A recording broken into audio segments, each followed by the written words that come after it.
Oh, good morning, everybody. As we record this today, I've got one thing to say to you.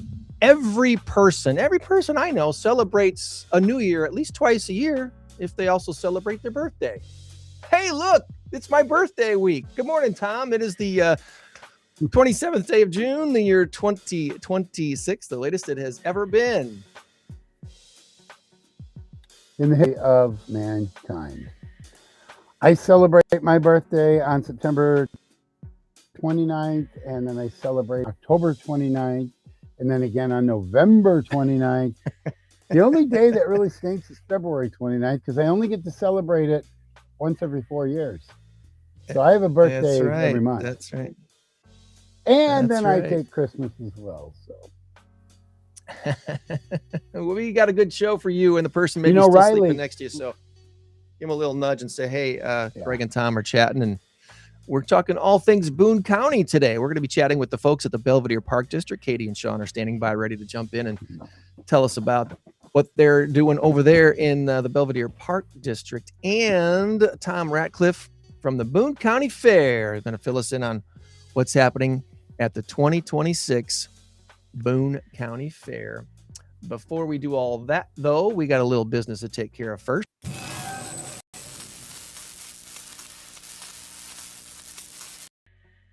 Our current race to 10 has Greg in the lead by a score of 2-0. And our big number of the week this week, it is a big number. It's 4.2 billion is the answer. Mike's or museum?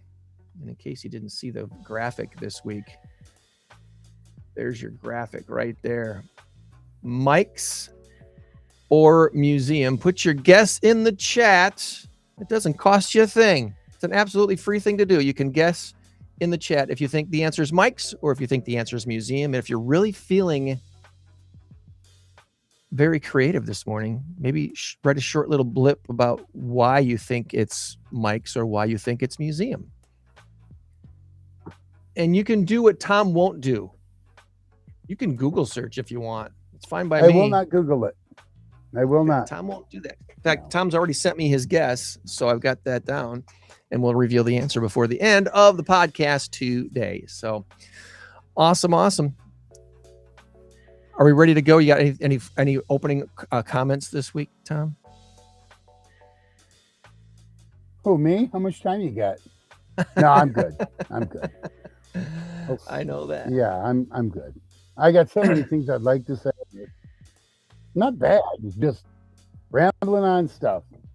Anyway. Well, this is fun. So I'm going to put this on the screen. Jeremiah Development. There we go. We'll talk about that. Yeah, we'll talk about that later on when we do our shout outs for sure. Our In-Crowd 815 networking group event for June out at Jeremiah Development was a lot of fun. The food was amazing. Thank you, Dee, and thank you, Nitro. I called her Commander Nitro. You just feel like a Commander Nitro. And she's like, yeah, I like that. You can call me Commander Nitro. We'll talk about that in a little bit. But first, let's bring on our buddy Tom Ratcliffe, who's been on the show now, I don't know, 2 or 3 different times talking about the Boone County Fair. Good morning to you, other Tom. Good morning. Good morning, guys. How you doing? Awesome. We got your countdown clock on the screen. What do you think of that? Good morning. We're doing all right. Yes, I see that.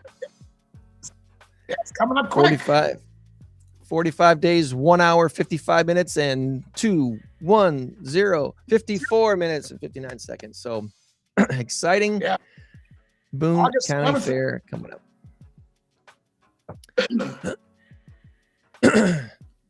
So before we get into all things Boone County Fair, though, we want to ask about you as our guest today, Tom. So I'm going to ask you to fill us in a little bit about yourself. Are you a longtime native Boone Countyan, or did you grow up somewhere else? Remind us about that. I was raised at Island Hospital in Belvidere. Yeah, right on South State. So I was 3 years old when our family got involved in the fair back in 1957. So I didn't do too much the first couple of years, but I've been involved for almost 70 years. Unbelievable. 9 years I've been involved in the fair. So at some point, so yeah, it's been a family thing. My brother was vice president for 30 some years, and now he was president for 2 years. He retired this year, but he's still on the board, and I'm on the board. I've been handling the advertising and stuff, publicity and media for the last 15 years, which seems impossible. But so, yeah, I've been involved for a long time. The fair's we're passionate about it, and that's all we talk about it, like Thanksgiving and Christmas and stuff. Subject for the family, yeah. That's I got a feeling you guys treat the Boone County Fair like I've the last couple of years treated the Mass Karaoke Trivia Contest, which is the sign right above me. That's become the passion project of In Crowd 815, and so it's like every day I've got something at some point on my mind about, oh, we could do this better, or we should try this, or I should contact this person. So, but your logistic challenge is way bigger than this thing is. So, how many between vendors and service providers, you must have a huge Rolodex that you have to contact every year leading up to every year's fair.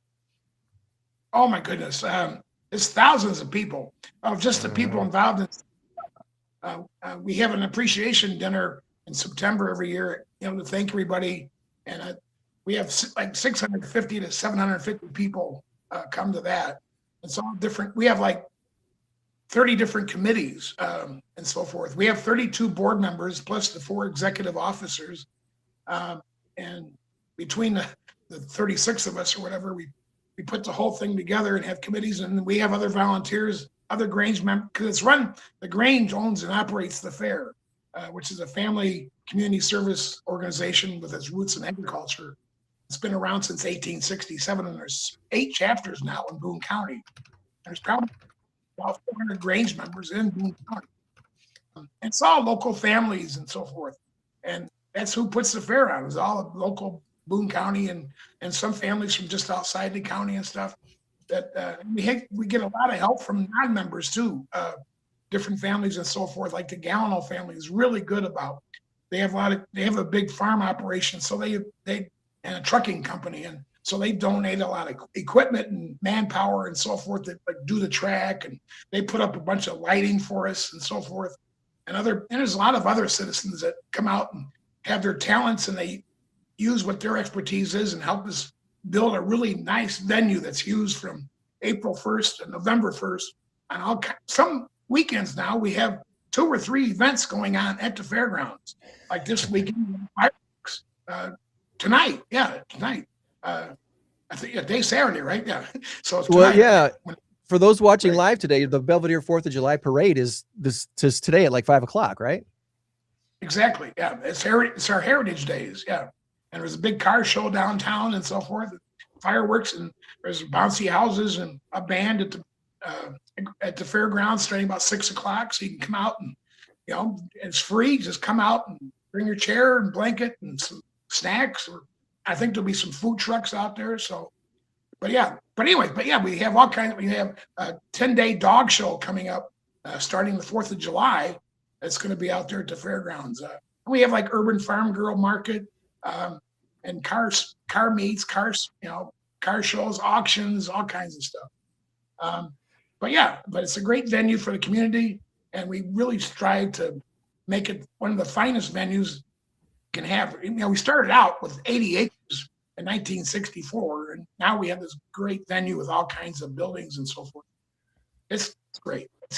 We're very proud and we're very blessed. Well, you should be. It's a beautiful facility, and I've often kind of wondered, the state would be smart to just call the Boone County Fair Illinois State Fair North and just do that, because you guys put on something that nobody else does in Northern Illinois, and not to your extent, that's for sure. Well, thank you. I appreciate that. We try. I mean, we really try. We're just like somebody once said, we're just a bunch of farmers trying to put on in 6 days. So it's a big undertaking, and sometimes it's kind of overwhelming, but we move forward and we keep doing it. And we try to make it, like you say, we try to find things we can make better every year. And we like to try things different. Like this year, we are doing something different. We have rodeos on Saturday instead of a headliner. We have 2 D&D rodeos of Indiana. he's kind of associated with the Matt Noble, who does the bull riding on Friday night, and this he's going to do 2 rodeos, and these will be a full-fledged rodeos with bronco busting, roping, all that other. There's like 8 different events, and it's a sanctioned rodeo with cowboys coming from all over to compete. Certain point, so it's 3:30 and 7:30 on Saturday. So that's something different. We like to try to mix it up. This will be the first time in 60 years we haven't had a headliner of some sort. So, and yeah, we even have an Hispanic band on Wednesday night out of Chicago for our Hispanic community because they're big supporters of the fair. They're so family oriented and so forth. They come out and they just love the fair. They love the bull riding and so forth and that kind of thing. And I think they'll love the rodeos and so forth. But we try to have something for everybody at the fair. Well, I've got your grandstand tickets and admission prices and stuff on the screen now, so people can take a look. And as soon as you said you were doing something different without a headliner, I'm sure there were some people who were saying, but what about the demo derbies? 1 o'clock and 6 o'clock Sunday, you're still doing the demo derbies because that's a huge way to end the fair. Right. Yeah. The demo derbies always do great. Robo Extreme does a great job with the demo derbies every year. He's been there for 7, 8, 9 years now. He does a great job with the demo derbies. Always has great participation. Also, the bull riding is still there. The bull riding is very popular on Friday night. That's at 7 o'clock. And then, of course, tractor pulls all day Thursday, starting with farm tractors and then the pickup trucks and so forth in the afternoon. And, of course, the big show in the evening on Thursday. And with the semis and the hot rods and the mod tractors and whatever, a lot of smoke and stuff.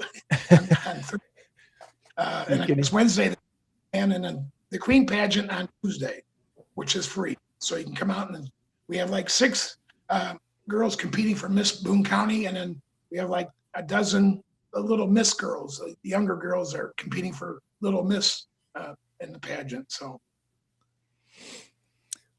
Well, you can hear the tractor pulls from miles away because those things get really loud. So bring your headphone or bring your ear protectors if you go to that. It's very loud, and very smoky. I'm curious too, and this is one event planner to another, I guess.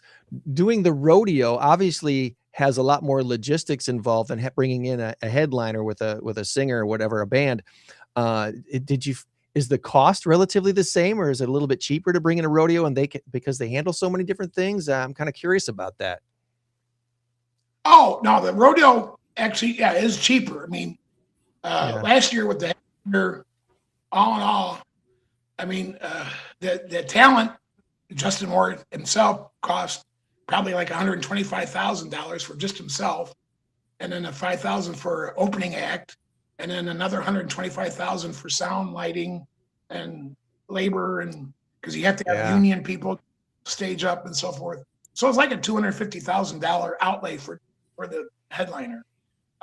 The rodeo's cheaper, and also he's associated with Matt Noble, so Matt has a lot of what we set up for Friday night can stay there. A lot of the stuff will stay there for Saturday, the gates and so forth.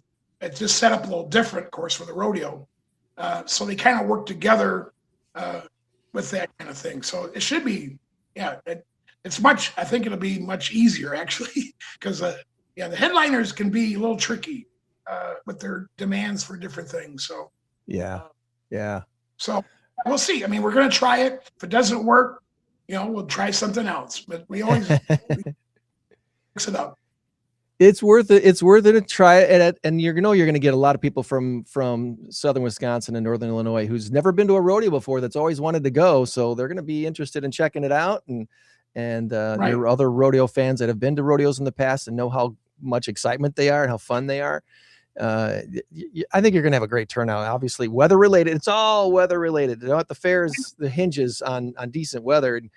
If the fair was this coming week, you'd be planning for the hot stuff and hydrating like crazy. And I It boils down to the weather. I mean, yeah, you put all this together. We built it's like building a city and then all of a sudden, I mean, it depends on the weather. I mean, yeah, so much so. I mean, all the advertising and stuff I do doesn't mean anything if it's like raining every day. So it's like, right. And how much do we commit to this? And it's like farming. It's a gamble. I mean, the weather is such a big factor. Yeah.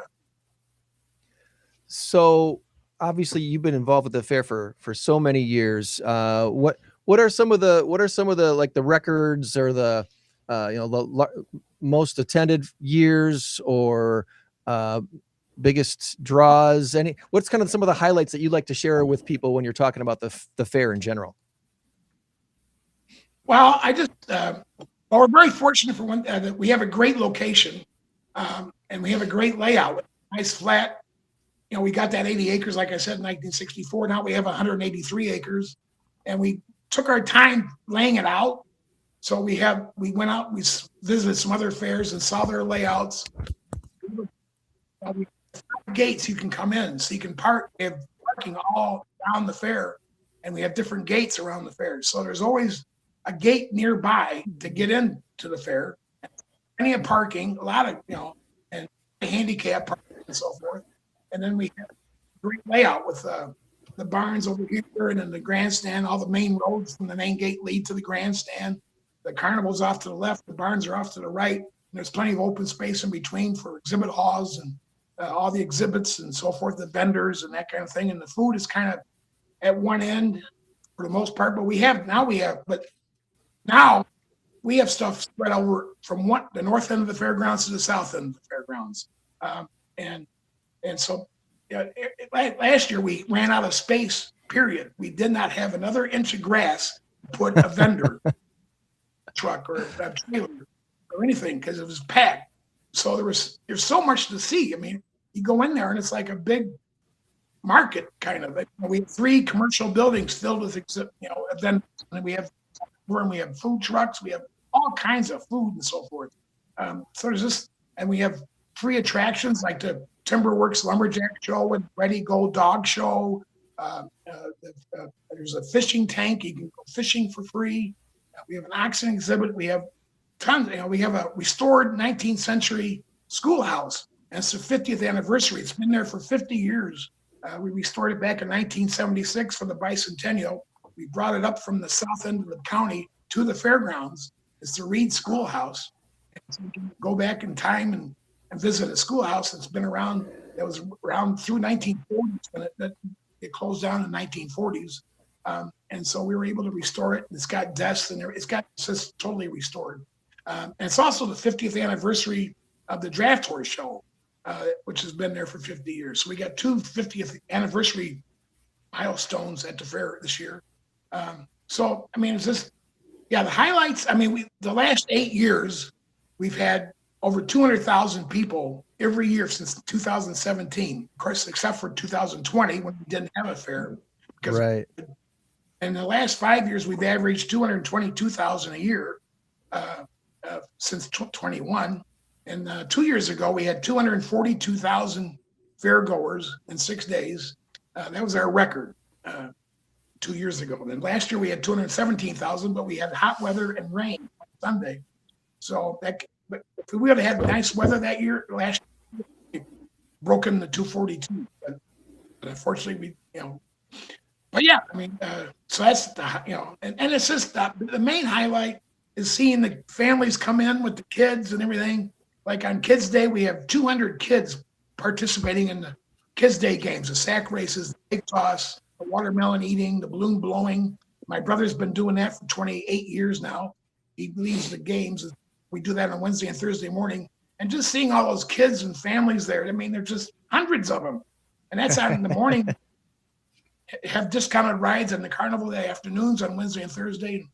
It's just, I mean, you see the kids coming in and they're all excited when they come in the gate and they're jumping up and down. I mean, it's just, that's really is to see all the kids and how happy they are and the parents and everybody's and the life. We've got 3,000 head of livestock. I mean, like I said, the Draft Horse Show. It's so beautiful. Those horses with the harnesses and the wagons and so forth. is something you don't want to miss. You can't see that anywhere every day, and that kind of thing. We have cattle and sheep and swine and rabbits and goats, and so it's just, that's the big thing about the fair, because we're very agricultural oriented. I mean, and celebrating the 250th anniversary of the United States this year, what's more traditional that you can do but go to a county fair? And I recommend everybody go to, whether it's Boone County or Winnebago or Stevenson or McHenry, Ogle, go to a fair. I mean, participate in a great American tradition that's been around since the early 1800s. I mean, I think the Boone County Fair started back in like 1855 or something. Just a small livestock. One farmer trying to show his livestock's better than Joe Smith down the street. Right. I can get it that you can get a little overwhelmed with all the different selections and options and things to do at the fair. So you gotta, like anything, you look at all the stuff, all the lineups, and what fits your schedule and what catches your attention, and you make it a point to get out there and see and do those things, because you can't do them all anyway. There's so many things, you just can't do them all anyway. So find something that fits your schedule with your family and catches your attention, and get out there and see the rodeo or see the demo cars, or go check out all the livestock. That's one of our kind of our family traditions every year, is to make sure we hit the Wisconsin State Fair one day a year and see what's new, see what we've seen before, and then just have some fun family time around some ice cream and potatoes and all the other fun stuff that we do at the at the fair every year. So if somebody wanted to get tickets, you can already do that now, right? It's up there and live and ready to go. Well, we got season tickets available at locations. Season tickets. They're $25 in advance now, and they're available at several locations. It's on our Facebook page and on our website. It's different, like most of the banks in Belvidere are selling them. Other places like the Chamber of Commerce, the O'Brien Dobbins drugstore, that kind of thing. So check out our Facebook page, and it'll be in the Boone County shop Thursday too, as far as locations and so forth. And then our tickets for the shows, everything goes on sale Saturday, July 11th at 8 o'clock to 1 o'clock on Saturday. Then we have more hours throughout July and August, of course, right up through the fair. So just check out again our Facebook page. It has all the hours and so forth for the ticket office, but it doesn't open until Saturday, July 11th. And that's for all the shows. And the season tickets are available there starting July 11th for $25. And then once the fair starts, season tickets are $40. They're good for admission to the fair for all 6 days. And that's what that season ticket's for. It's not for the shows or the carnival or anything. It's for admission to the fair, which is $10 for everybody 11 and older, and then 10 and under is free every day. Senior citizens are free on day, and active military ID is free every day. So that's our prices, pretty simple, and free parking, and come out and fair. And that's why the season ticket's good, because you can't do everything in one day. Maybe just come out and do your thing and on what your favorite food, and then come out and see the livestock, and then come out and do a show, whatever. So and it saves you about $25 for all 6 days. It's a pretty good deal. So take advantage of that. Yes. Yeah, there's a whole list of places where you can get season tickets for only $25 at in and around Belvidere, so and around Boone County. So lots of places to go to get your tickets. And every year it's a big deal, and you want to make it out to the Boone County Fair at least one day of the fair. If you can't do all the days, that only the people running it do all the days. I mean, let's face it. So you do a couple days if you can, and hit the highlights that feel like highlights to you. And I'm totally sincere when I say it should just be called Illinois State Fair North, but that would, then you'd have to change your logo. So don't do that. I just maybe subtitle. Appreciate it. A couple of friends come out. They lived in Colorado, they were from the area. Well, she wasn't from the area, but the husband was. I was a friend of mine. But they came out last year, and she had never been to Illinois fair like this. And she thought, is this a state fair? It's big. She was overwhelmed. And it's really gratifying to hear somebody say that. In fact, I just heard it from another couple that were from a small town in Southern Illinois. And they've been here for 20 years. But she goes, every year I go there, she's always amazed by how big it is. She goes, our fair had 2 cows and a Ferris wheel. This fair is so amazing. And it really makes you feel good. I mean, we're just very, like I said, very blessed, very fortunate. Well, we've got the links to the website and the Facebook page in the chat. So if you're watching on Twitch or Rumble or YouTube or Facebook or LinkedIn, it should be there already. But if it's not, that's okay. Follow up on Spotify. It'll be on our Spotify information as well. So is there anything that we have not asked you about this year's Boone County Fair that you wanted to make sure we touch on before we transition into some trivia with Tom and our next guests? No, I think we pretty well covered it. Appreciate the time today. That was a real, and just come out to the fair and celebrate America's 250th and enjoy the Boone County Fair 2026 edition. So it's going to be a good time. So, all right. Well, August 11th through the 16th, just north of Belvidere there. You can't miss it. It's such a beautiful facility, beautiful grounds. They take such good care of it and use it year round pretty much. So if you can get out there August 11th through the 16th, you will not be disappointed unless it's weather related. We can't control that. We all know that. So don't worry about it. It'll be fun. Yeah. It'll be fun. All right, let's see if we can do this and bring on our next guests for some trivia with Tom. It's time for Tom's Trivia Challenge on the In Crowd 815 podcast. Good luck.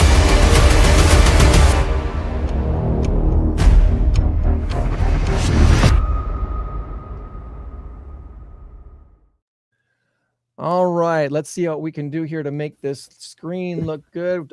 We might be losing Tom Ratcliffe there. He's his screen is spinning and spinning and spinning. Katie Humphry and Sean Cramer, though, are joining us from the Belvidere Park District. Good morning, Katie and Sean. Good morning. Good morning. I think that the other Tom was up at the fair. I hope he didn't bail on us thinking that the trivia was going to be hard. The trivia is always good general stuff. So we got a shot at getting 7 points on it, 7 questions for Tom's trivia this week. But I like to at least score more than 4. That's all. 4 or more, I feel like I have a pretty good day. And I say more than 5. I say 5 or more. Come on now. So Raise we're a that team. Bar just a little higher. We're a team, Katie and Sean. We're a team. We're trying to score together. So we'll talk through everything. So, all right, Tom, what do you got for us this week? There's no I in team. Okay, here we go. Here we go. First up, pizza, anyone? How many Domino's logo? Is it 3 or is it 5 box? And Domino's. How many dots are on Domino's Pizza? Logo? Is it 3? Domino's Pizza. Yeah. I'm sorry, Domino's Pizza. How many dots are on the Domino's logo? Domino's Pizza logo. Is it 3 or 5? Oh my gosh. Huh. You look at it all the time. I know. I can see them both in my head, and I'm like, I can't pick which one. I feel like I've seen it 3, and I feel like I've seen it 5. I don't. Right. Wow. I just feel like I open up the box too quickly. So I don't know. I guess I would lean toward 5 because it would kind of like, that would fill the square. So I don't know. If you feel good about going with 5 as a guess? I do. Yeah. Let's do 5. Here's hoping. Okay, the first domino has 1. The second domino has 2. 3 is the answer. All right. All right. Bummer. All right. What animal is Indiana Jones? What animal is Indiana Jones famously afraid of? Is it birds or snakes? Snakes. It's snakes for sure. Snakes, yeah. I'm a little afraid of both, but yeah, it's definitely snakes. Snakes. Why did it have to be snakes? Big birds. That's right. That's right. All right. For those of you who saw the movie, I did not. But I do remember that quote. All right, here we go. Pizza again. Tom must be hungry. Here we go. Here we go. What is the most common pizza topping? Is it pepperoni or is it sausage? I think it's pepperoni too. Yeah, I would also say pepperoni. For me personally, I'd choose sausage over pepperoni, but I think more people choose pepperoni. Me too. Every day. Every day. Fries, onions, and then sausage. So yeah. All right, tattoo you. Who is the first and only one as of now Disney princess to have a tattoo? To have a tattoo. So who is the first and as of now only Disney princess to have a tattoo? Disney princess. It's got to be a newer one. Think about it. I think it's Moana. Yep, that's it. Moana. I think it's Moana.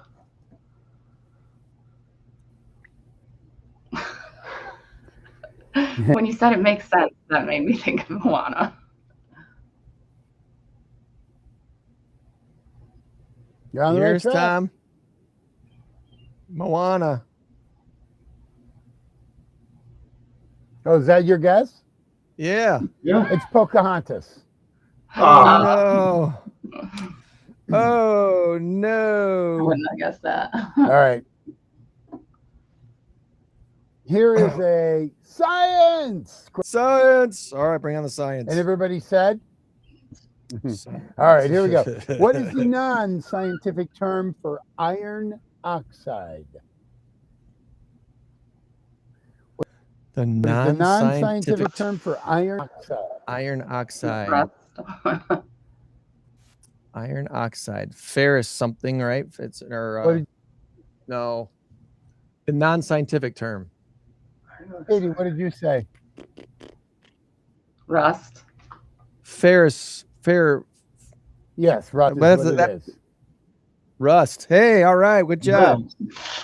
I'm gonna put you on a trivia team next, Katie. There you go. Very good. Very good. Rust. All right. I believe we are 3 right, 2 wrong, right? 3 right, 2 wrong. That's right. All right. We're gonna hit our 6. Our 5.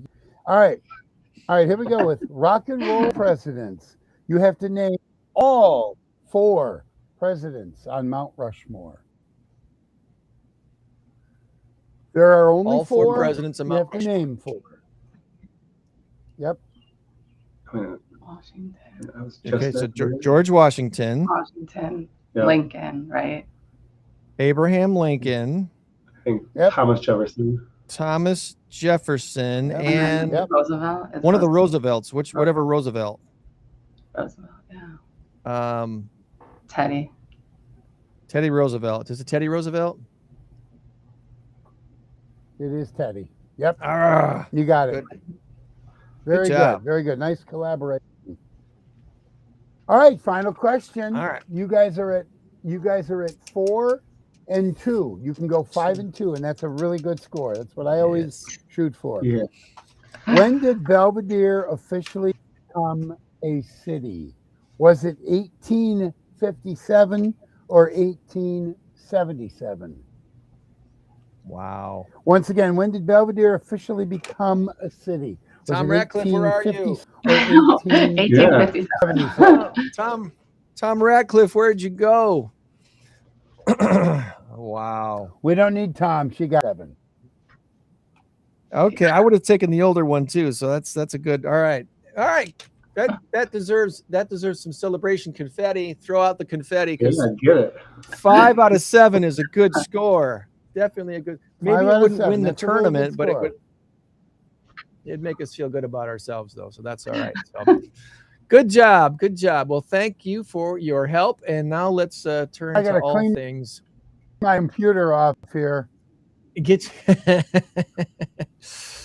Let's see. All right, let's do a little rearranging. No, that's not going to work unless you scoot over. Can you scoot over just a little bit, Sean? And then we'll put your logo up and give it a flip, and then boom, boom, boom, and look at how pretty that is. Let's start with Katie. Katie, ladies first. Tell us a little bit about yourself. Are you a lifelong Belviderean, or did you grow up elsewhere? I did not grow up in Belvidere. Oh, right. I grew up in Round Lake, Illinois, so closer to Gurnee. Everybody knows Great America, so I was just say Great America. Out near Great America. So did you go to Great America High School? Where'd you go to high school? I went to Round Lake High School. My first job was at Great America. Oh, cool. Yeah. What was the first thing they put you in charge of? And what did you do at Great America as a high schooler? I worked in a store, so just a cashier. Okay. I was 15, so that's all you could do was work in the stores. So. And you stayed there long enough to do other things too? No. No, 2 summers and that was it. All right. And what's the mascot of the Round Lake High School? Panthers. Can we make fun of Panthers, Tom? Is that something we can? I don't know that we can really make fun of Panthers. They're kind of dangerous. Yeah. I wouldn't mess with a Panther. So. No, but I've been here in Belvidere for 20 years, so I kind of feel like it's home, you know. Yeah, that's how I feel about Rockford. Pretty much my entire adult life has been here in Rockford, and even though I grew up in southeastern Wisconsin. So, what about you, Sean? Are you a native Belviderean? I am also not. I am also so I've been around here for 8 years, but I grew up in a wide variety of places. I was born a couple hours outside of here in a small town outside of Ottawa, Illinois, called Streeter, and then moved to Oklahoma, and then came back to the Roscoe area, and then so I currently live in Rockford, but have been a part of the Park District for 8 years now. Now, is Streeter a big enough town to have a high school? Because it'd be really cool if the Streeter mascot was the race cars, right? That would be cool. They do have a high school. I believe they are the Bulldogs, but I was only there for a couple of years. So, yeah. All right, just throwing that out there, Streeter. You know, that's out there. So, now, how long have you each been involved with the Belvidere Park District, and what are you guys up to now? Yeah, so I've been here since 2007. When I first started working here, there were no programs and services, so I had the opportunity to create the program from the ground up. And so we've been here, since 2007. So this is my 20th summer. Sean came in about 8 years ago. In 2019. Yeah. And I'm going to get your website up on the screen so people can take a look at belviderepark.org. And if I put this, don't worry, I'm going to free up your faces here in a second. As soon as I get this in the chat, I want to put the link to the website in the chat. And once I do that, I can put it at the bottom of the screen. And look at that. I can see your faces again. There we go. So recreation scholarships available is your headline on your website. So what does that mean for people in Belvidere? So we have a great opportunity through First Mid Bank. I saw Midland and kept wanting to say Midland, but Midland sponsored our summer camp. Mm-hmm. But First Mid Bank, they provided a great amount of money to provide recreation opportunities to the community. You don't have to be a resident of Belvidere to apply. You can be a resident of the surrounding areas, ages, I think it starts at 6 to 18. If you're a special recreation participant, it's just 6 and older. The scholarship does not cover any sort of childcare, so third base camp or camps, but otherwise you can apply for any recreation program that we offer. And here's the list. Is this the big list of eligible programs? Yeah. On the screen now for what? Well, it says winter, spring of 2026. So some of these are probably maybe already done. But do a lot of these apply for the summer as well?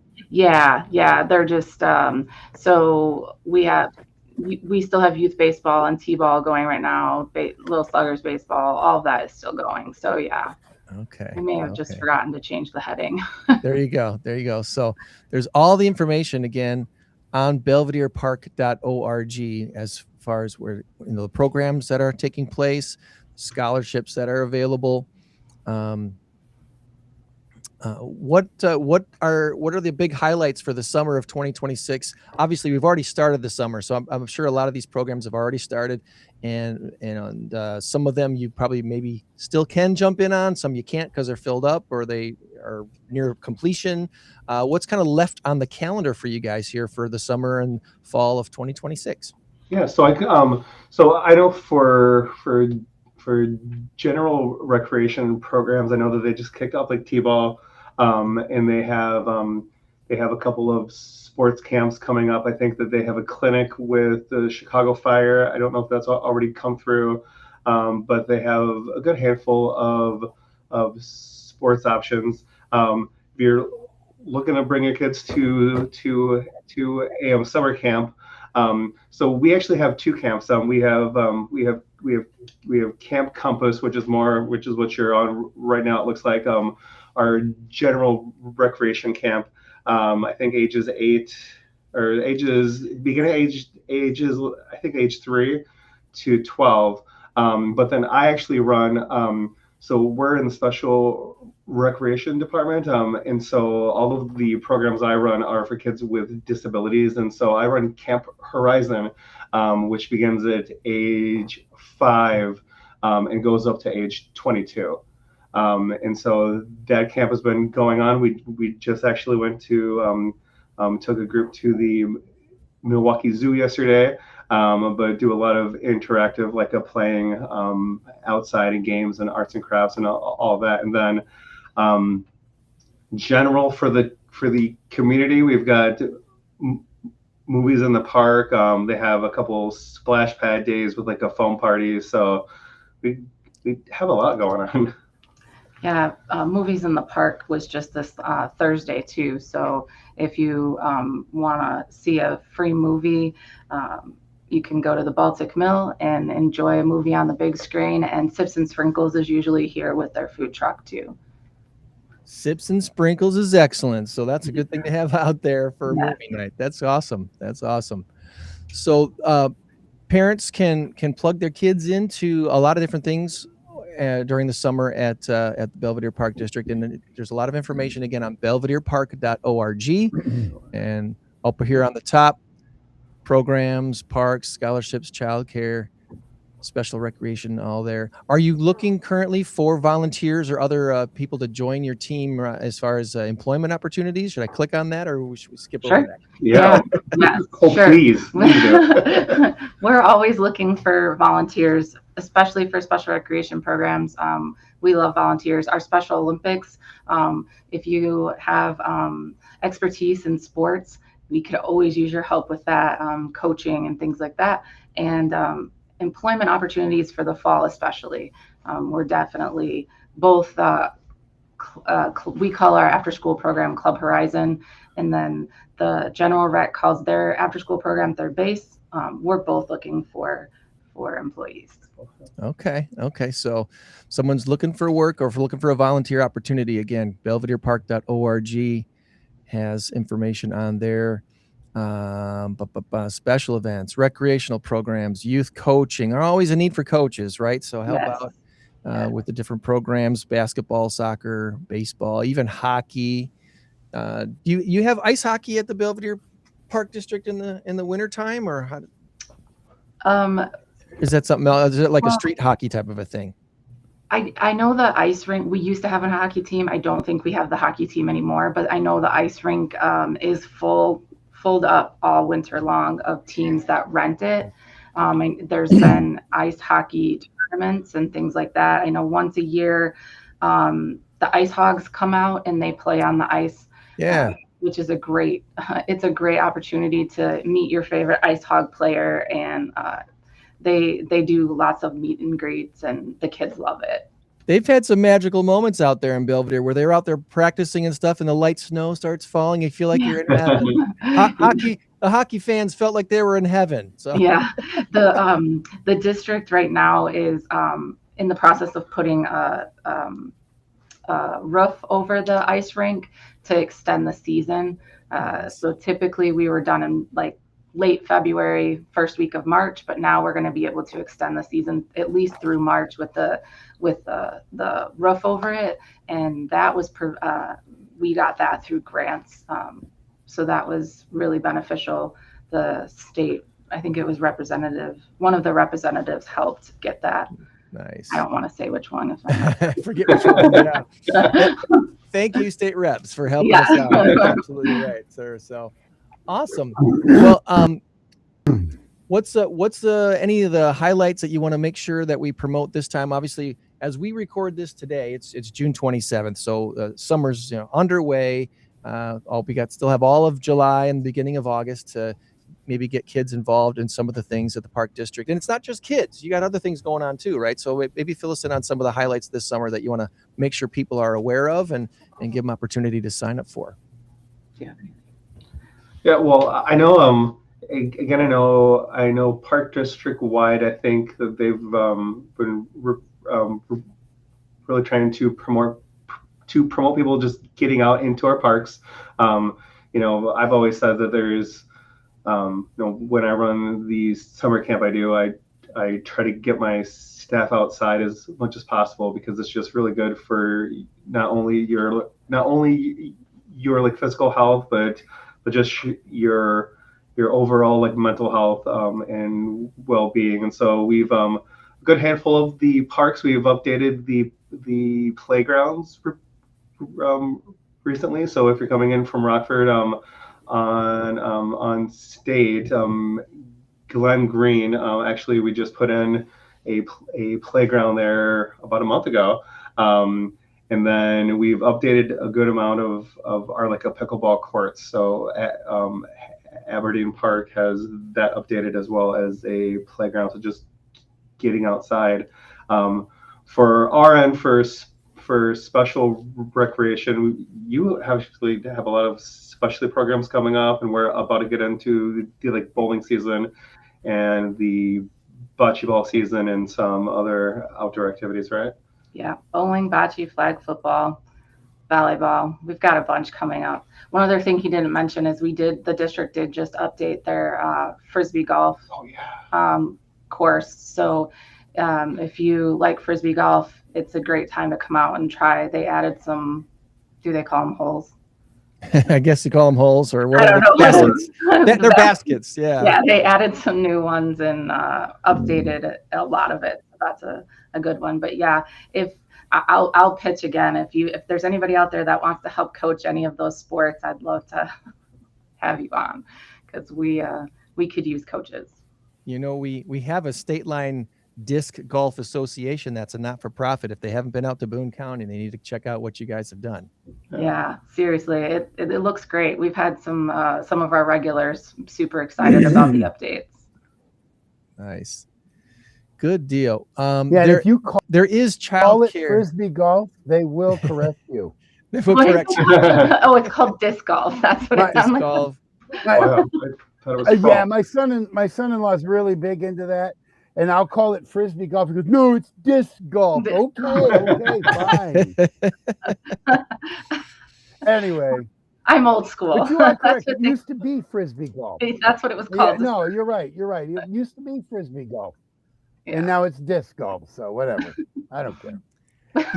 You see the very serious disc golf players, they have a backpack full of discs because there's all different sizes that they can use. They have the driver disc and the putter disc and everything in between. So it's we do a duck derby every year for a fundraiser for our participants. And there was one of our board members was walking through as we were doing it on Thursday night, and he mentioned, well, I lost another one in the water. So it's like they have to carry a lot. If it goes in the water, they can't get it back. Yeah. You still need one of those long extendable poles, and hopefully your disc floats? I don't know. Some of these plastic ones are heavy. I don't know why I asked, but I asked if it floated, and he was like, no. No. They're hard plastics, and they sink. So anyway, there's so many different opportunities at the Belvidere Park District. What kind of caught your attention? What got your start when you first started with the Park District? What was the first thing that you were involved in that you're like, this is home for me. This is what I like doing. This is what I love helping families and kids experience. So for me, I also worked at the Round Lake Park District for 7 years before I came here, but I got into recreation. I went to Rockford College, or some people call it university. I call it college. I went to Rockford, and I volunteered at the Rockford Park District as part of one of my classes. And I was like, wait, you can get paid to have fun year round. And I didn't even know the field existed. You could have a career in it or anything like that. So I went back to school and figured, my counselor, and tried to figure out a way to change from education to business to be able to do this for fun. I mean, for life. And I did an internship at Round Lake Park District, and then the rest is history. Yeah. How about you, Sean? What was your first thing that caught your interest with the Park District, that you knew that this was a good place for you? Oh yeah, so so as I said before, I began in 2019, and I actually, I hate to say this, but I really, just from a programmatic recreational standpoint, COVID was really fun for me. Because we were one of the few special recreation departments in the state that continued to do programming when everyone else was shut down, including Rockford and whatnot. Because we really hung on to doing things on Facebook, offering digital programs. I run an adult day program, and so we switched that to an outdoor camp for adults, and so we just got really creative with what we had, and it was a lot of fun. And so I think just having that freedom to be able to explore, experiment, and keep doing what we were doing, I think was what really hooked me in here. Just getting the permission to be able to do what we could to keep things going. Yeah. And that's the way I felt about COVID too. It took our show off of radio because they furloughed all the weekend talent. And that forced Tom and I to kind of say, all right, if we're going to keep doing this, let's take this to Facebook. And we were on Facebook Live through all the rest of 2020. And then we switched to YouTube in 2021 and adapted and became what it is now, which gave us this focus on Rockford area not-for-profits and the businesses that support them. So as bad as it was a situation, I think we made some pretty good stuff out of it, Belvidere Park District included there. So, well, we've been testing AI to ask questions of our guests here every so often over the last few months. So I asked Gemini to give me 3 good questions to ask Katie and Sean from the Belvidere Park District, since we're interviewing them today. And let's see if we've already covered these topics or if the AI got it completely wrong. Every so often, a name or something will pop up and it'll associate something with something else that's not supposed to be associated, right? Like every so often I get stuff in my feed for Rockford, Michigan instead of Rockford, Illinois. So let's see what the AI does for us today. All right. Since Katie Humphry and Sean Cramer spearhead the Special Rec and Northlands Associations for Special Recreation Departments at the Belvidere Park District, our interview is perfectly positioned to showcase how the district designs an inclusive equity sanctuary for residents of all abilities. So here's question number 1. Katie, you've been championing special rec and inclusion services for about 2 decades. And Sean, you're right there on the ground supervising these programs. From the Belvidere Park District Pirates Special Olympics teams, playing everything from bocce and flag football to snowshoeing, you have an incredible platform. So when you look at the athletes and the participants, how have you seen these tailored athletic and social programs create a good lifestyle surplus for families in Boone County who might otherwise struggle to find adaptive recreational spaces? It's a pretty general question, but that's basically what we've been talking about since we opened up the conversation. It's the athletes and participants you've seen. When you look at these participants, how have you seen these tailored programs create a better life for your participants? That's a great question. We just went to summer games. I just went to summer games 2 weeks ago, and it's at Illinois State University, and we spend the whole weekend there. And it's really, we had a few new people, we had a few returning people go, and it's just really incredible to see our athletes experience things that their typical peers would experience, and the smiles on their faces that, we walk so much during the whole weekend, and they, oh my gosh, so much walking, because we stay in the dorms and we walk to all the events, and they're so exhausted, but they just want to keep going, because they want to do everything that we have available to us. They just, and then by the end of the weekend, they'll be like, it's the best weekend ever. And, so it makes it worth it for us too. We're giving up a lot to go the weekends away from our family to spend the weekend with them.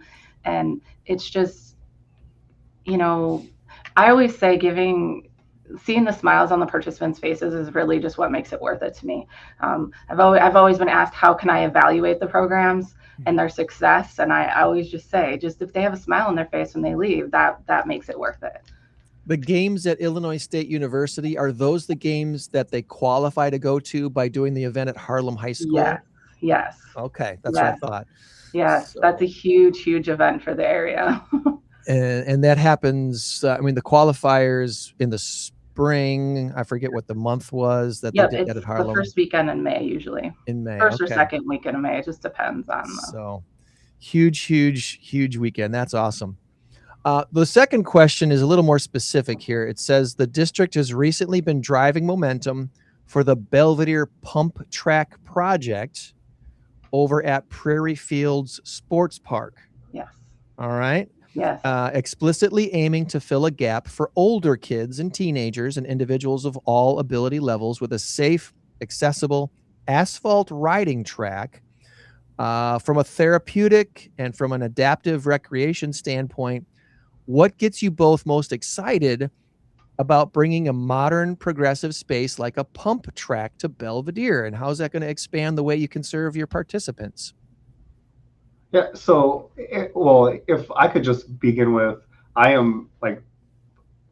never been on a pump track or anything, but I am very, very excited about this. As I've said, I think any kind of recreation is great, and so the fact that we're able to try to build this kind of space for something that really isn't out there, I think is awesome. So for me, so for some of the programs I have, I could see us trying to do some beginner, like basic how-to kind of like programs, kind of experiences on the pump track. And so I don't know how I'm going to get the pieces put together yet. If we're going to ask participants to bring their own bikes, or if we're going to try to get some bikes, but I would love to get my groups out there. And I think you probably will work a bit more on helping to make sure that it's as inclusive as it can be. Yeah, I'm excited to the fact that it's going to be asphalt gives us the opportunity to do adaptive sports. So people who use wheelchairs or can't necessarily ride a bike could use a wheelchair to just, not maybe manipulate the whole course, but get out there and experience some of it. I've never heard it referred to as a pump track before. This is totally new information for me. Yeah. So yeah, this looks really interesting. And obviously Rockford BMX has a really great facility here in Rockford. But this is obviously a big and specific project to make sure folks of all abilities can take advantage of it, right? Yes. We're really excited the whole district is really excited. I know Tony Williams, his name was on there. He's the one that's been spearheading the project the whole time. Yeah. Along with Ben Nguyen. They've been really the ones pushing this through. That's cool. That's cool. So has the project begun? Is it being built already, or? No, my understanding is that we need to raise the funds first before we can start. Okay. So the $300,000 goal is out there. And if you want to help out, again, belviderepark.org, and the link is in the chat. So you can check this out. And the Prairie Fields Sports Park, which is across from the fairgrounds. There you go. Thank you. I was trying to picture in my mind where that exactly was. So across from the fairgrounds over there. All right. Yeah. Awesome. All right. And then finally, number 3, when parents or participants request an ADA accommodation for a standard park district program, or when you're building out dedicated special recreation events, it requires a lot of strategic, intentional designing. What is something about the logistics or the training of the staff or the heart that goes into making the entire Belvidere Park District footprint truly inclusive that the general public might not see or fully appreciate? The planning and stuff you got to do behind the scenes to make things as fully inclusive as you possibly can. There's probably some things you do, say, people you meet with to try to make that all happen, right? Yeah, I think I believe that the key to inclusion and making everything accessible throughout the district is the buy-in from leadership down. So we're very fortunate to have Jen Jackie as our executive director, and she is very supportive of what we call universal design, making sure that everything is designed with the intention of including everyone. So for us, we always are meeting together, whether it's maintenance meeting with us or a rec supervisor to do inclusion for the T-ball program. We all, as a district, buy into the process of including everyone. Also, we recently started an ADA committee, Americans with Disabilities Act committee, to address needs throughout the district that may not be accessible, and we're planning on making a plan to make everything accessible throughout the years. But I mean, obviously it's going to take time, but so we have committees, and it's really the buy-in from leadership down. And Jen's been there a good long time. She's excellent. We're very fortunate to have her. Yeah, no, she's got a reputation, and the reputation is excellent. So that's really awesome that you get to work with someone like Jen Jackie. So it really is. That's cool. All right. Well, before we let you go, I've got one more question for you. I always ask AI also to give us some funny or odd questions, and sometimes they actually are really good. And I think this one, if it's right, again, correct it if it's wrong. But here's the funny or odd question that AI gave us for today that I think is going to hit. I hope it's going to hit. Sean, this is for you. Of course. Sean, you supervise a lot of these active sports, including winter favorites like snowshoeing. So if a surprise blizzard hit us here in June, and Boone County was covered in snow right now during this interview, and the only way for the two of you to get back to the River's Edge Recreation Center was to strap on some snowshoes and trek across town, who is navigating the terrain like a seasoned explorer, and who is getting stuck in a drift outside of the Baltic Mill? All right, so I would be the frozen iceberg on the side. I so we both actually have our hand in that sport, but Katie's probably a bit more in depth to it than myself. I believe I have snowshoed once, but yeah, I would be done. I think it's really funny that AI chose to say, "Hey, if a blizzard hits you in June, yeah, A freak weather incident. Let's strap on some snowshoes. Yeah, it's funny because he jokes about putting snowshoes on in the middle of the summer because of the way our weather is. Well, might I suggest this then as a way to wrap things all up? When the leaves all fall in the fall and they're everywhere, put on some snowshoes and trek over the leaves. Maybe that would be maybe you could have a leaf race with snowshoes on with your recreation kids. Yeah. And then fun idea. And then when they fall down, it wouldn't hurt so bad because they're landing in a pile of leaves. Well, I actually think that the like funnier is so we actually began for our special Olympic sports, we actually do practices 8 weeks out. So they begin their practice in October. So I had this past year, actually one of the few years that they've ever practiced in snow. And some of them didn't know what to do because we always do it in in just in the grass and leaves. So when we actually had it, it was we actually had to bring in an expert to come and talk with them about it. We had someone ask, well, there's snow on the ground, should we just stay inside? Yeah. And we were like, no. Let's go. Let's have some fun in this stuff. Yeah. Let's have some fun in this stuff. Well, the last thing I'll put on the screen here is your Facebook page. People can follow along. If you're going to facebook.com, look for the official Belvidere Park District, because I believe there's an old page that still exists on Facebook somewhere that might look similar, but it's not quite the same. So check that out. Get ready for action-packed week of All-Star Sports Camp coming up July 13th through the 17th.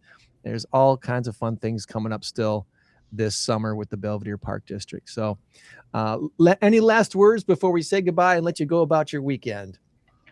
We could plug, we have a Facebook page too. It's Belvidere Park District Special Recreation. Ours is a little different from the Park District. We like to post all of our pictures from our programs and things like that. We don't do as much advertising as just getting the word out about our services. So let me see if I can find that real quick, because I thought I had the link set up, but I don't. So is there a link here somewhere that I am missing? Well, you can just type in search in the search bar, Belvidere Park District Special Recreation, and it'll come up. Okay. It's a similar logo, but it's got a little extra on it. There it is. There it is. Yeah. See, there we go. I actually just posted stuff for our camp that happened over this past week. So you should see that in the first post. There we go. So that's on there as well. Pictures from Camp Horizon Week 4. Pictures up there already. 60s plus pictures up from that. The Duck Derby. Duck Derby. Yeah. So courtesy of Melissa Erickson. Was this on Thursday or Friday? Was this week? That was on Thursday. Yeah, look at that. Yeah. So somebody won. Paul, congratulations. You won first place. And Arliss Hendershot got third place with duck number 564. Congratulations, Arliss. That's amazing. Awesome. We Tom, we need to have Arliss on the show at some point because her history of service here in the 815 is pretty much unmatched. So hopefully we can get Arliss on the show at some point to talk about Sean has her. a connection. I do. You can probably talk to Sean about that. Yeah. Please text her my number, Sean. Okay, well then. Yeah. So thank you for giving us the opportunity to spread the word. Absolutely. A few years in TV when I worked for TV 23 back in, I was the news director, program director, something like that back then. Yeah. So she's held a lot of different roles over the years. So, well, Katie and Sean, thanks so much for spending time with us today. Have a great rest of your weekend of summer, and we'll look forward to catching up with you down the line to talk more about your programs, maybe before next year. Okay. Great. Thank you so much. Thank you. Thank you. Bye-bye now. Bye.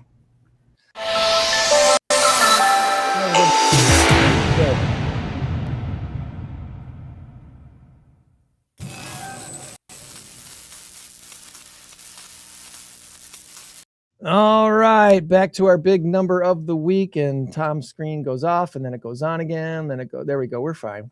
We got this down. 4.2 billion is our big number of the week this week, and is the answer Mike's or museum? You sent me your guess, so I need to change the score. Let me double check and see if you got it right, because I think I got the answer there, and I think okay. So, oh,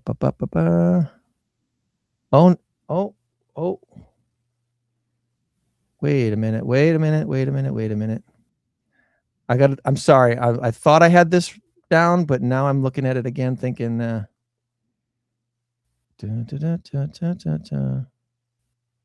Oh, okay. I highlighted the right one. I just didn't write the right one. There we go. All right. So Chick-fil-A for the last 11 years, Tom. Chick-fil-A, you know what they've been?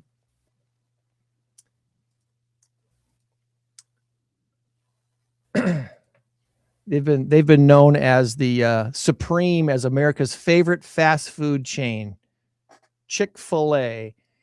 And the chicken giant has been dethroned by Jersey Mike's, according to a new customer satisfaction survey. The sandwich chain Jersey Mike's has beat out Chick-fil-A by only 1 point, narrow, but by 1 point. They've added 238 new locations over the last year, and they reached $4.2 billion in sales. So Mike's was the answer. Sorry, Tom, not museum like you guessed. Museum is this graphic here. I know it looks kind of wild, but I tried to put on the picture of the museum, a picture of a TV with AI art, because pixels, the number of pixels that make up the 5 galleries at Dataland, the world's first AI art museum in LA, is 1.5 billion pixels. And this is just opened this past weekend in Los Angeles. It's called Dataland. It's an AI art museum. And visitors visiting the 25,000 square foot immersive entertainment complex are strapped with something that's biometric on their wrist or something, which so that changes the visuals as they walk into rooms. Dataland's founders say, look like the machine is. It looks like the machine is dreaming, or maybe it looks like you're, I don't know, on some sort of weird drugs or something like that. Tickets for the Dataland. I was gonna say drunk. Yeah, drunk has something.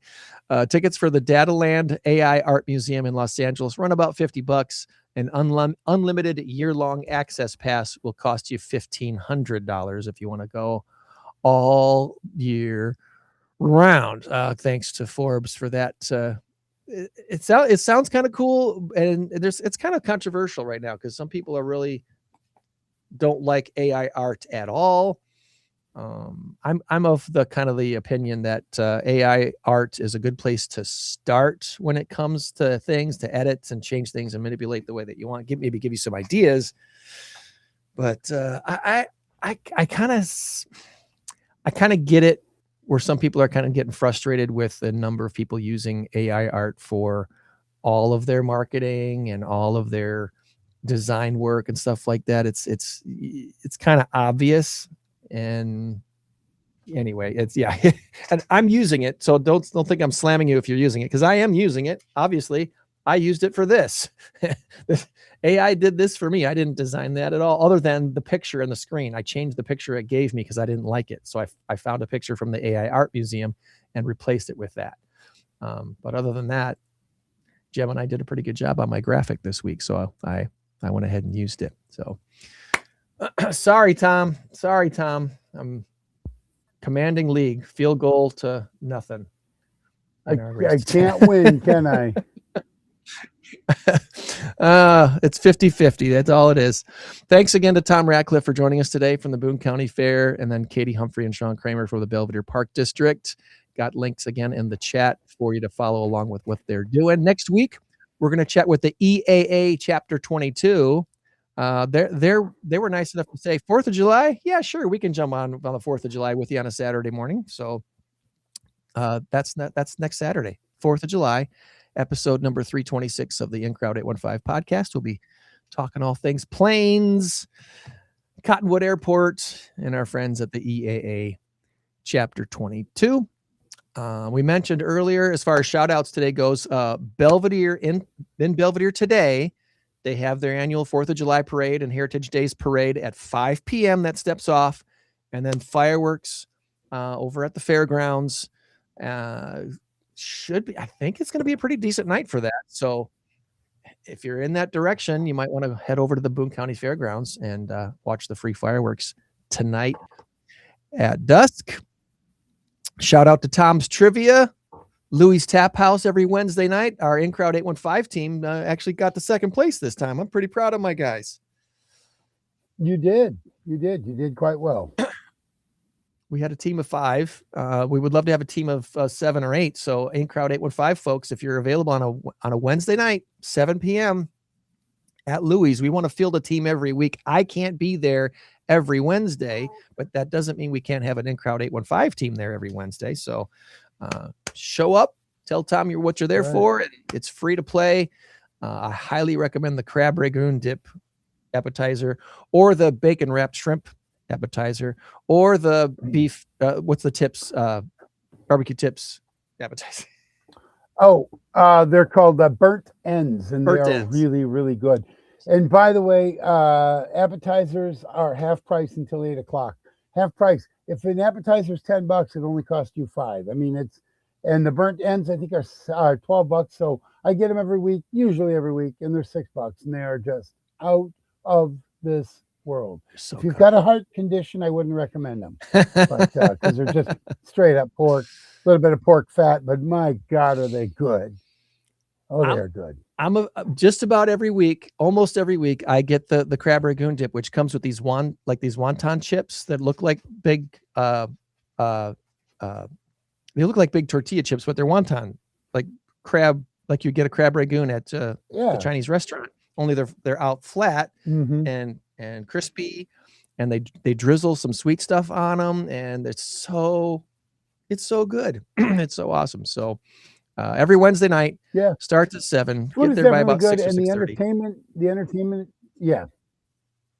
I was going to say the entertainment's good. It isn't just me. I mean, okay, fine. I'm a decent host, I guess, but the people there, everybody has fun, and it's just a good time. Everybody has fun.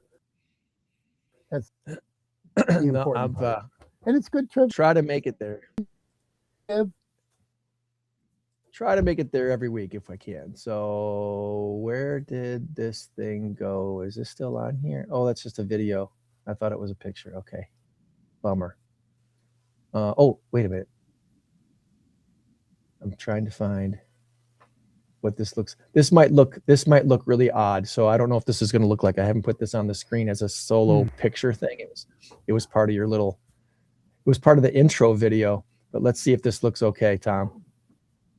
Yeah, except for the trivia being misspelled and challenge being misspelled. This is AI for you, friends.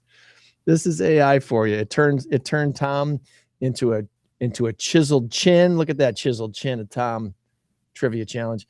And it misspelled trivia and it misspelled chin. Dude, why is there 3 L's in challenge? It just makes me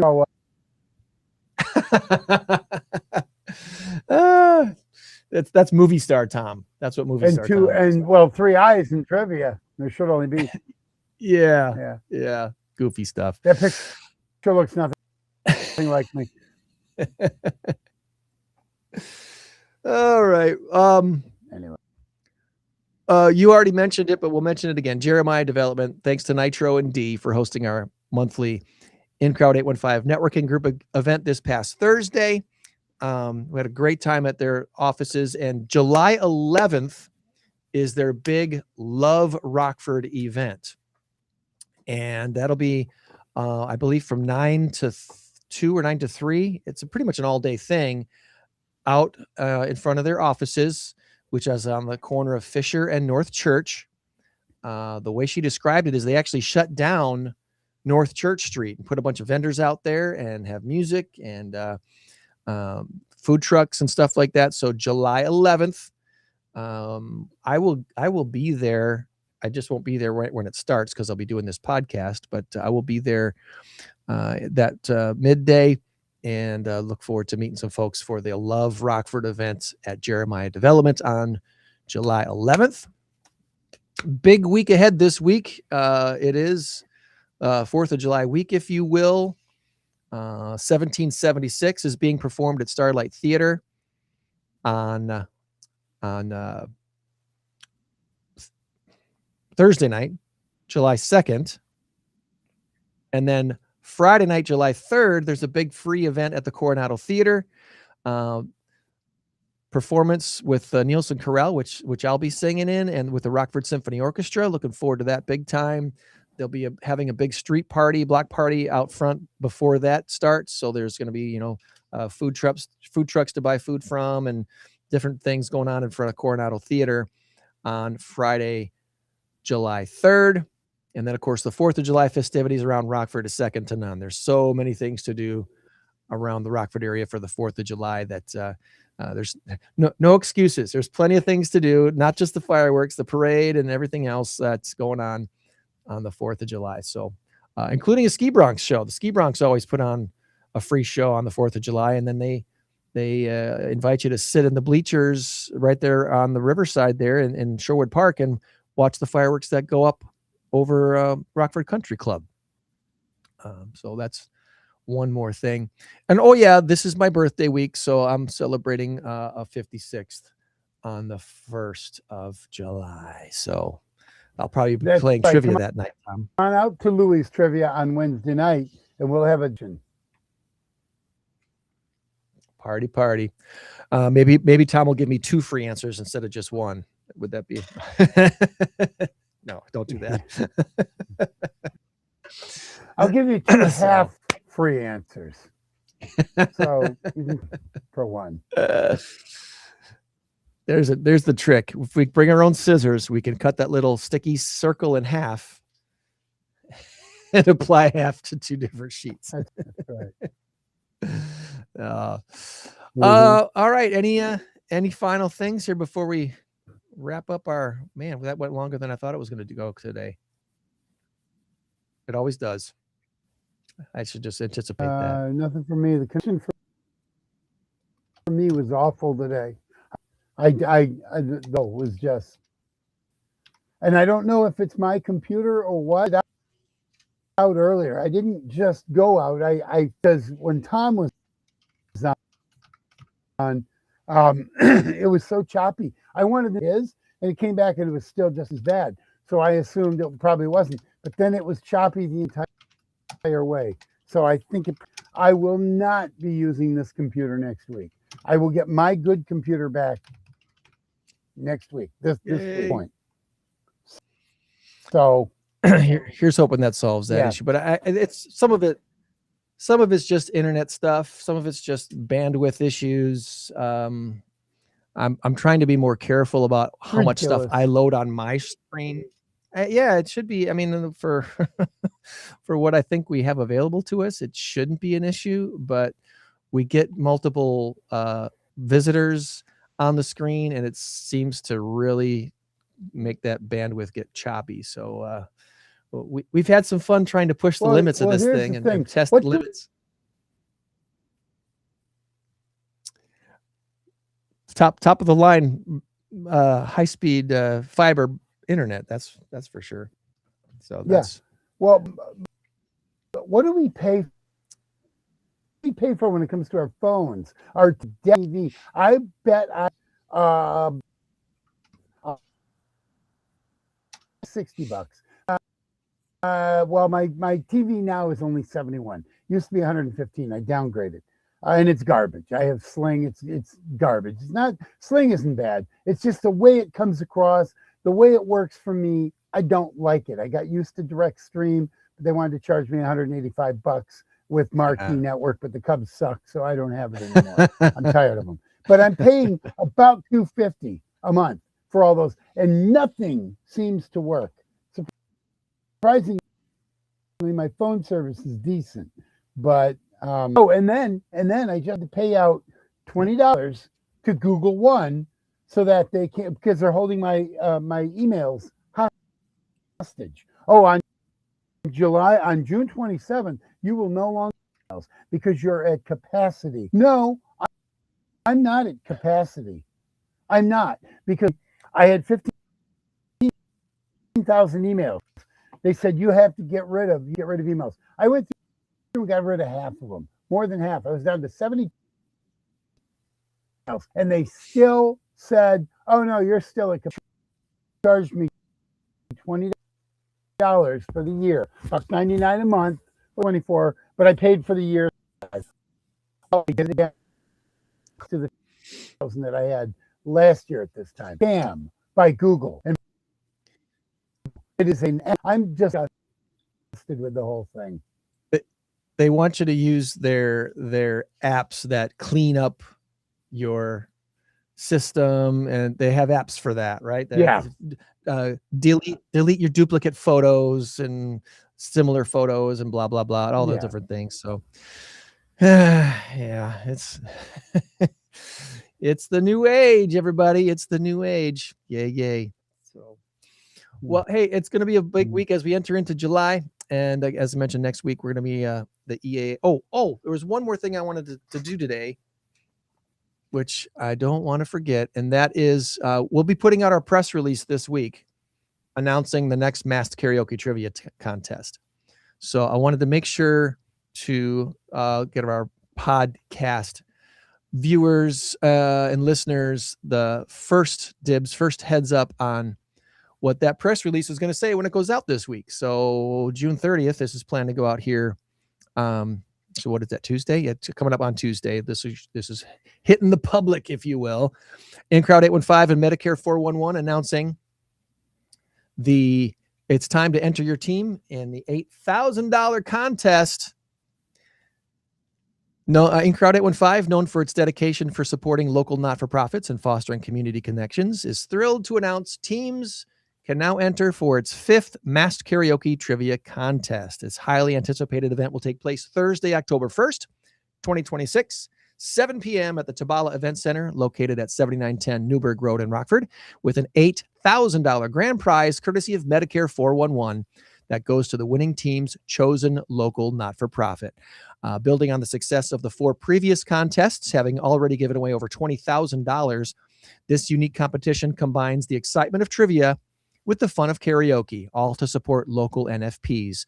12 enthusiastic teams, each representing a business sponsor and local not-for-profit, will be competing not only for bragging rights, but also to win prize money for their chosen local not-for-profit organizations. The twist is that the organization each team is playing for will be masked until the end. And the contest promises an evening of entertainment and friendly rivalry, featuring 3 rounds of challenging trivia, and each team taking the stage for one celebrity-judged karaoke performance. InCrowd 815, through its podcast and networking events, consistently aims to shine a spotlight on the impactful work being done by nonprofit organizations throughout the 815 area and the businesses that support them. This contest is a direct extension of that mission, providing direct financial support to those making a difference. Attendees can expect an evening filled with camaraderie, surprising vocal talents, and a shared commitment to local philanthropy. Audience tickets for those wanting to witness and support the event but not be on a team are available at incrowd815.com. So mark your calendar now and get your tickets now if you're not going to be on a team. October 1st, 2026, 7 p.m. at the Tabala Event Center, with an $8,000 grand prize courtesy of Medicare 411. And we also will have a $1,000 karaoke prize thanks to Advice Marketing, and a $1,000 trivia prize courtesy of who? Question mark. So we're still seeking that sponsor. So if your business would like to be a part of this amazing event, we would love to talk to you and get you plugged in for the next Masked Karaoke Trivia Contest. All right, Tom, any final thoughts this week before we wrap it up?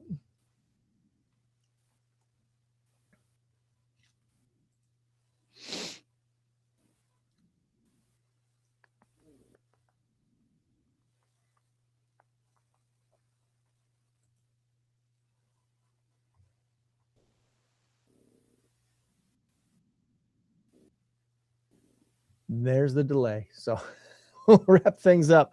Friends, remember, you change the world when you help one person. Be a blessing to someone this week, every day. And we'll meet you back here next week for a July 4th edition of the In Crowd 815 podcast. Goodbye, everybody. 5, 4, 3, 2, 1. 815 in crowd. 815 in crowd. 815 in crowd. 815